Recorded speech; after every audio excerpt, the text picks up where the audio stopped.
Selamat pagi, Bapak, Ibu, dan saudara-saudari yang terkasih. Hari ini, Kamis 20 Januari 2022, Pekan Biasa kedua. Kita akan mendengarkan dan merenungkan sabda Tuhan dari Injil Markus bab 3 ayat 7 sampai dengan 12. Marilah kita mempersiapkan hati kita dan berdoa. Dalam nama Bapa dan Putra dan Roh Kudus. Amin. Allah yang berbelas kasih, kami mengucap syukur kepadamu atas segala berkat dan penyertaan-Mu. Kami bersyukur atas hari yang indah ini. Pada hari ini, kami akan mendengarkan dan merenungkan sabda-Mu. Kami mohon terangilah kami dengan Roh Kudus-Mu, agar kami dapat merenungkan sabda-Mu dan melaksanakannya dalam kehidupan kami sehari-hari. Biarlah Roh Kudus-Mu yang berkarya dalam diri kami, menyertai dan menuntun kami.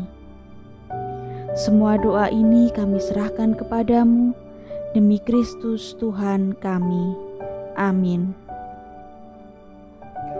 Inilah Injil Yesus Kristus menurut Markus. Dimuliakanlah Tuhan.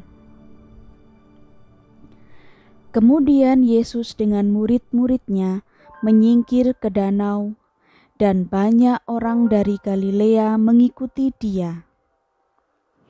Juga dari Yudea, dari Yerusalem, dari Idumea, dari seberang Yordan, dan dari daerah Tirus dan Sidon datang banyak orang kepadanya, sesudah mereka mendengar segala yang dilakukannya.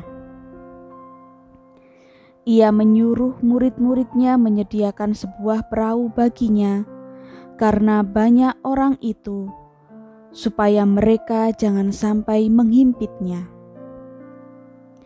Sebab ia menyembuhkan banyak orang, sehingga semua penderita penyakit berdesak-desakan kepadanya, hendak menjamahnya. Bila mana roh-roh jahat melihat Dia, mereka jatuh tersungkur di hadapannya dan berteriak, "Engkaulah Anak Allah!" Tetapi dengan keras melarang mereka memberitahukan siapa Dia. Demikianlah Injil Tuhan. Terpujilah Kristus. Bapak, Ibu, dan saudara-saudari yang terkasih, pada bacaan hari ini kita telah mendengarkan tentang bagaimana banyak orang mengikuti dan datang kepada Yesus. Kalau kita melihat, banyak orang itu datang dari berbagai daerah seperti Galilea, Yudea, Yerusalem, Idumea, dari seberang Yordan, dan dari daerah Tirus dan Sidon. Yang mana daerah-daerah ini bukan merupakan daerah yang berdekatan, tetapi mereka dengan setia mau mengikuti Yesus. Mengapa demikian? Karena mereka telah melihat apa yang telah Yesus lakukan. Mereka ingin mendengarkan pengajaran Yesus dan melihat lebih banyak lagi mukjizat penyembuhan Yesus, bahkan ingin dijamah dan disembuhkan oleh Yesus. Karena semakin banyak orang yang datang dan mengikutinya, Yesus meminta para murid-Nya untuk menyiapkan perahu dan menyingkir dari orang banyak itu. Di sini Yesus menunjukkan menyingkir dari banyak orang bukan berarti karena Yesus tidak berkenan kepada mereka.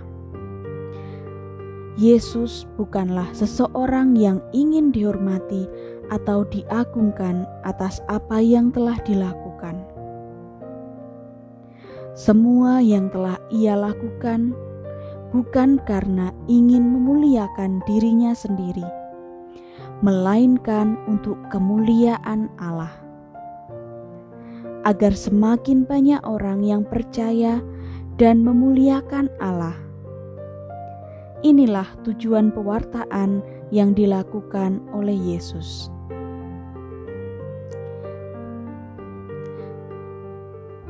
Bapak, Ibu, dan saudara-saudari yang terkasih, mari kita juga merefleksikan hal ini dalam kehidupan kita.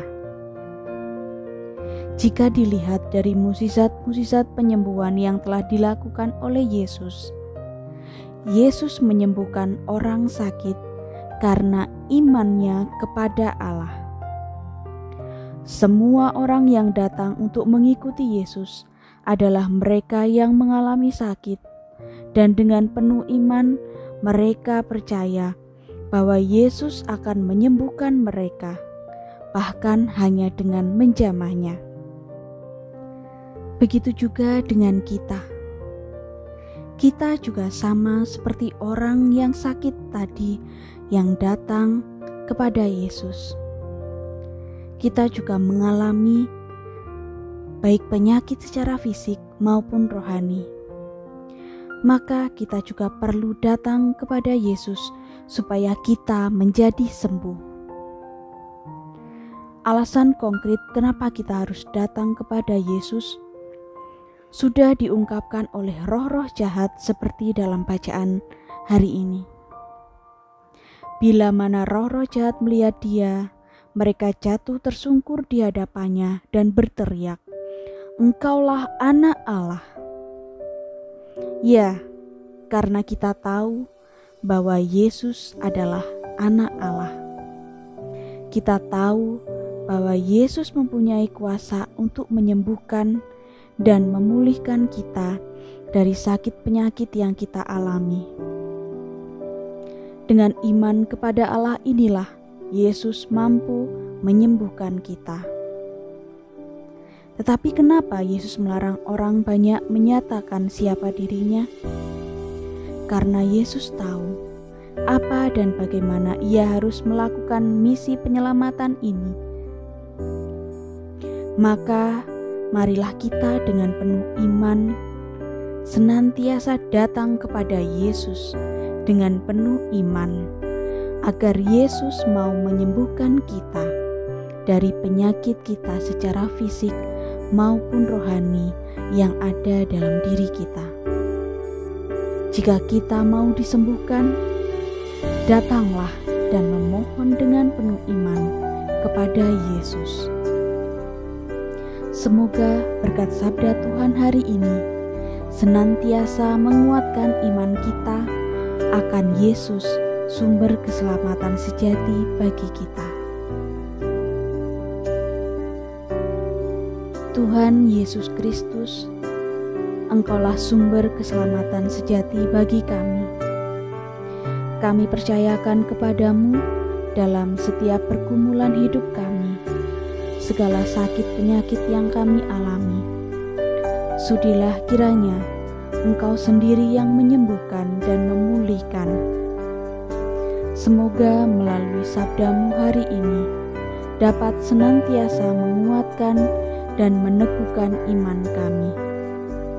Semua doa ini kami serahkan kepadamu, karena Engkaulah Tuhan dan Juru Selamat kami. Amin. Semoga Tuhan beserta kita sekarang dan selama-lamanya. Semoga kita semua senantiasa diberkati oleh Allah yang Maha Kuasa, dalam nama Bapa dan Putera dan Roh Kudus. Amin.